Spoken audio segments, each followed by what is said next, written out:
So it saddens me that we have to enact rules for defensible space. You'd think people would just do that out of being smart, for two reasons. One, fire moving on to a residence from the wildland, but another thing that never gets brought up is a lot of times the residence starts on fire and it moves to the wildland, goes the other way. But I think we have to be careful going down this road because of the property rights. And even if you harden a home, the biggest reason homes burn in a wildland environment is not necessarily the fire burning onto the home. It's because it becomes a receptor to firebrands. It's not radiant heat. It's not conductive heat. It's not even convection heat. It's receptor of. So even if we have these codes and somebody doesn't clean their gutters, or somebody doesn't rake the leaves for a couple years, or somebody doesn't mow the dry grass next to the house, even though we've done all of that, or don't put some way to stop the firebrands from going into the attics, which that happens a lot, then all those rules and all those regulations and all the money that people spend to harden homes won't help.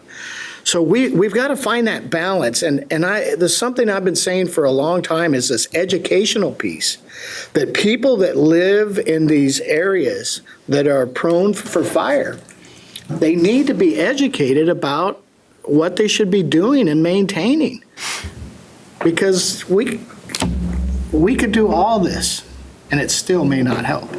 So we got to be careful, and I really like to see us explore that education piece a little more. And Senator, I would concur. Baker County, we continually use the FireWise educational piece. FireWise is and good, we do mass mailings continually. And you're certainly right about keeping it up. However, the more activity there is, the more awareness there is. So it's kind of an educational piece as it goes on. And I think that the biggest thing is that a lot of people, there's two pieces really. It isn't going to happen to me. That's kind of the first one. It'll happen to Russ or Senator Brzezinski, but it probably won't happen to me.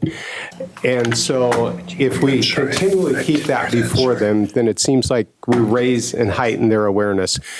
And this is a partnership with the local rural fire departments, with the cities, with everyone, that we do this, that the state fire marshal, the ODF, all of those partners that work real well out, I guess I should say the counties are really happy with the work of the state fire marshal and ODF. Matter of fact, last year at the Association of Oregon Counties, there was a consensus, I guess it was the year before, that ODF should take over all firefighting in the state of Oregon because they were so happy with them.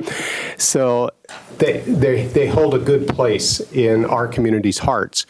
And it's going to just take a large effort to continue that. And there will always be the person that doesn't clean because I don't think it's going to happen to me, because they don't have the capability, they've aged out, there's all of those reasons.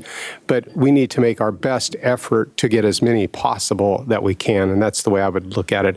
And I think that it has to be done at the local level, because then the cities and counties will buy in and have ownership onto it. Thank you. Thank you. I am concerned about